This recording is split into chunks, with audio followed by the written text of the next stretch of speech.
ಚುನಾವಣಾ ಆಯೋಗದ ಮೇಲೆ ಅವರು ಮಾಡಿದ್ದರು. ಚುನಾವಣಾ ಆಯೋಗ ಸ್ವಚ್ಛ ಮಾಡುವಂಥ, ಮತದಾರ ಪಟ್ಟಿಯನ್ನು ಸ್ವಚ್ಛ ಮಾಡುವಂಥ ಕೆಲಸ ಬಿಹಾರದಲ್ಲಿ ಮಾಡಿದಾಗ ರಾಹುಲ್ ಗಾಂಧಿ ಅಲ್ಲಿ ಹೋಗಿ ಪ್ರೊಟೆಸ್ಟ್ ಮಾಡಿದ್ದರು.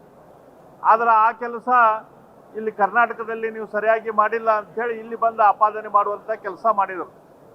ಅದಕ್ಕೆ ಕಾಂಗ್ರೆಸ್ಸಿನ ಮಂತ್ರಿ ಆದ ದಲಿತ ಸಮಾಜದಿಂದ ಬಂದು ಹೋರಾಟದ ಮೂಲಕ ಬಂದು ವಾಲ್ಮೀಕಿ ಸಮಾಜದ ವಿಷಯಗಳನ್ನು ರಾಜ್ಯದ ಮುಂದೆಲ್ಲ ಎತ್ತಿ ವಾಲ್ಮೀಕಿ ಸಮಾಜದ ದೊಡ್ಡ ಧುರೀಣರು ನಾಯಕರಾದ ರಾಜಣ್ಣನವರು ಕಾಂಗ್ರೆಸ್ ಸರ್ಕಾರದ ಮಂತ್ರಿಗಳು ಅವರು ಕೇಳಿದರು, ಈ ರಾಜ್ಯದಲ್ಲಿ ನಮ್ಮದ ಸರ್ಕಾರ ಐತಿ, ಕಾಂಗ್ರೆಸ್ಸಿನ ಸರ್ಕಾರ ಇದೆ, ನಮ್ಮ ಅಧಿಕಾರಿಗಳು ಚುನಾವಣಾ ಪಟ್ಟಿಯನ್ನು ಮಾಡಿದ್ದಾರೆ, ಇದರಲ್ಲಿ ಏನು ತಪ್ಪಾಗಲಿಕ್ಕೆ ಸಾಧ್ಯ ಅಂಥೇಳಿ ಅವರು ರಾಹುಲ್ ಗಾಂಧಿ ಮಾಡಿದಂಥ ಆಪಾದನೆಗಳ ಬಗ್ಗೆ ಅವರು ಪ್ರಶ್ನೆ ಮಾಡಿದ್ದರು.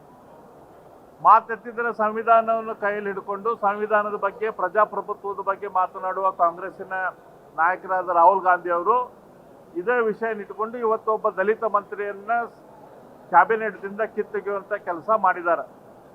ಇದು ರಾಹುಲ್ ಗಾಂಧಿ ಅವರ ಪ್ರಜಾಪ್ರಭುತ್ವದ ಬಗ್ಗೆ, ನಮ್ಮ ಸಂಸ್ಥೆಗಳ ಬಗ್ಗೆ ಅವ್ರಿಗೆ ಎಷ್ಟು ಗೌರವ ಇದೆ ಅನ್ನುವಂಥ ವಿಷಯ ಇಲ್ಲಿ ಗೊತ್ತಾಗ್ತದೆ.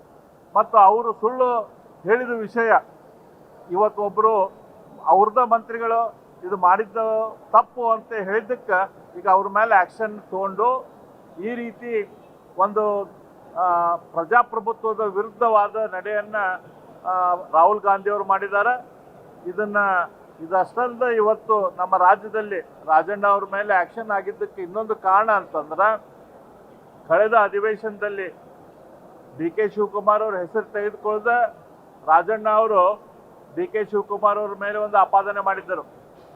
ಒಂದು ಹನಿ ಟ್ರ್ಯಾಪ್ ಮಾಡಿ ನನ್ನನ್ನು ಸಿಗಿಸುವಂಥ ಕೆಲಸ ಆಗಿದೆ ಅನ್ನುವಂಥ ಒಂದು ಘನವಾದ ಆರೋಪವನ್ನು ಸದನದಲ್ಲಿ ಮಾಡಿದರು. ಅದಕ್ಕೆ ಪ್ರತಿಕಾರವಾಗಿ ಇವತ್ತು ಡಿ ಕೆ ಶಿವಕುಮಾರ್ ಅವರು ಸಿದ್ದರಾಮಯ್ಯನವರ ಬಲಗೈ ಬಂಟರಾದ ರಾಜಣ್ಣನವ್ರ ಮೇಲೆ ಆ್ಯಕ್ಷನ್ ತೆಗೆದುಕೊಳ್ಳೋದ್ರ ಮೂಲಕ ಸಿದ್ದರಾಮಯ್ಯನವರಿಗೆ ಒಂದು ಸಂದೇಶವನ್ನು ಕೊಟ್ಟಿದ್ದಾರೆ.